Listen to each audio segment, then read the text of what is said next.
Okay, guys, today we are going to focus on floor plans and traffic patterns. So, specifically on our floor plans. Okay, so a floor plan is a 2D drawing of a building, and it's going to be drawn or created on a computer program using a bird's eye view. So, it's almost like you took the roof off and you're looking at it from the top down. So this is what it might look like. So you can see all of the door swings. So wherever you see this almost like a quarter of a circle right here with a line, that's going to be indicating that there is a doorway, and that is the direction in which the door will swing.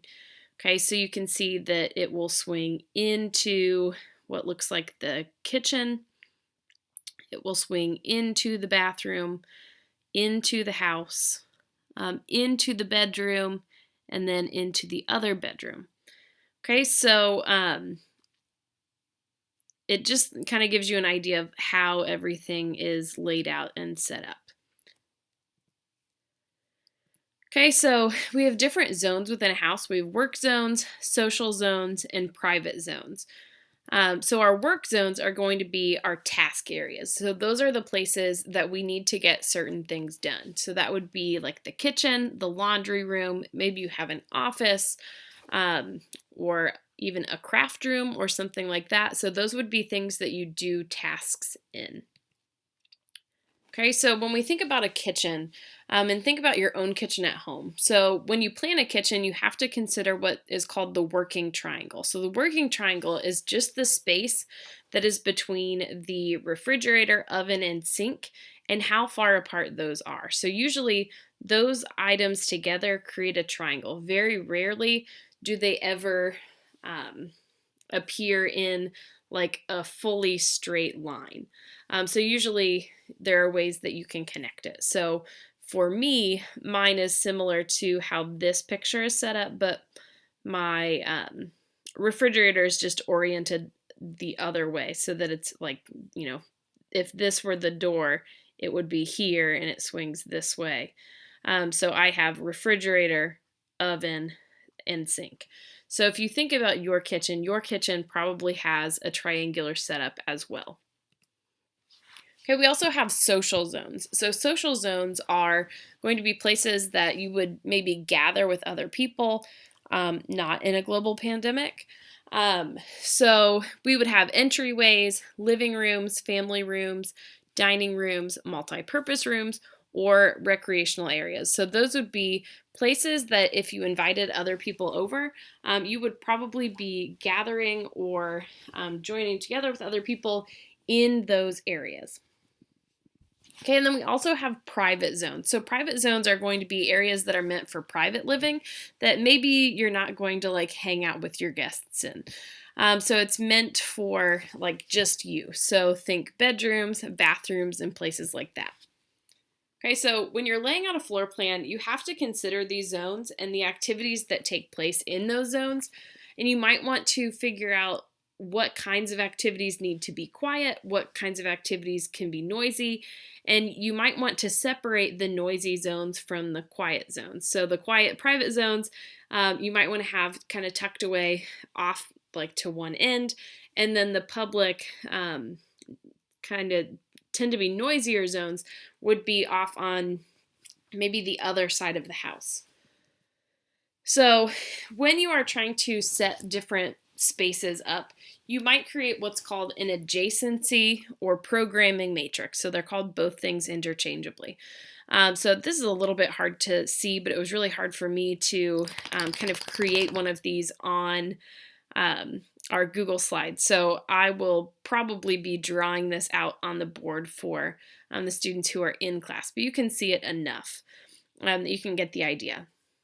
So this is basically like a way for you to figure out what you really want to have right next to one another, what would be okay to have next to one another. Like it'd be great if it was, but it's not really, something that's going to be make or break. And then what would you not want to have right next to one another? So for the entry and foyer, It'd be really great if it was next to the living room. It would be nice if it was next to the dining room or the kitchen, but they don't want it to be next to the bedroom. Okay. They said that it would be okay if the entry or foyer was next to the bathroom or the laundry room, but they really would like to have it be where, right near where the storage is or where the porch is.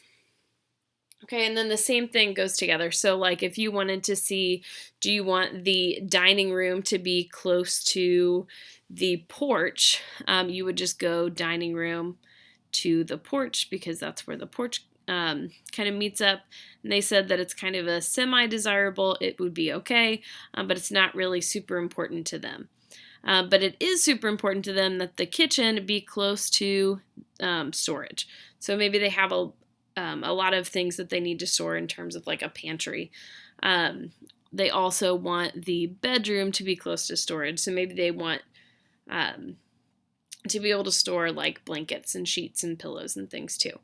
So that's how an adjacency or programming matrix works. It just kind of helps you to think through what you would like to have next to one another and what you really don't want to have next to one another. From there, you can create what's called a schematic. So the schematic is literally just like very large circles that say like, okay, here are the major zones in my house. So for me, my zones are going to be a little bit more linear. So the garage that I have is going to be over here. Then I have my social zone, and then it's the private zone.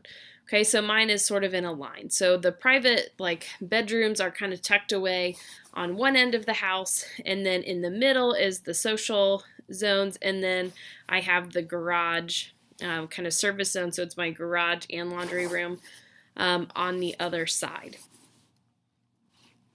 From there, you can kind of expand it, and instead of just having like very general large bubbles, you can break them down into smaller bubbles. Okay, so you can see that they took those bubbles and then they turned them into these a little bit more linear shapes, but they still have them kind of sectioned off. So this is the social zone, this is the private zone, and this is the service zone. So you can see that in the private zone, that's where they have the guest bedroom, the bathrooms and closets, the master bedroom, and then they have like a private deck area. In the social zone, they have an entryway, they have some stairs to the lower level, the kitchen, sun space. It looks like maybe they have doorways leading into the sun space, a combined living dining room, a screened porch, and a deck. And then for the service zone, they have their utilities here. So that might be a water heater, washer, dryer, things like that. And then their garage. And then from there, that helps you to figure out what you are going to do in terms of walls for a floor plan. So you can see that we still have the garage here. We have the utility, which is going to be like a sink. And then it looks like maybe like washer, dryer, things like that. We have our guest bedroom. They have a nice big walk-in closet. There's a bathroom right here. There's a little bathroom right here off the hall, which is kind of nice because that's where your social zone is. They have the master bedroom with the private deck. They have the sun spot. The living room, dining room is right here. The kitchen. So all of those little bubbles have now turned into actual rooms. So this is just sort of a good way to kind of start with your broad, here's an idea of how I want things to go and be set up, to your very specific, these are where the walls are going to go. So what we're going to do in class is we are going to take a look at the map of the school, and I'm going to point out how certain locations in the school are going to have different purposes. So each hallway kind of has, like, it's set up so that, the English hallway is here, and, the 7th and 8th grade wing is kind of in one spot, and the 6th grade wing is kind of in another spot. And then there are a few spots where, people might intermix or intermingle, but for the most part, there are different zones within the school as well. So we're just going to look at that, talk about that, and then I'm going to have you kind of examine your own house. So that will be another assignment, and I will create a video for that as well.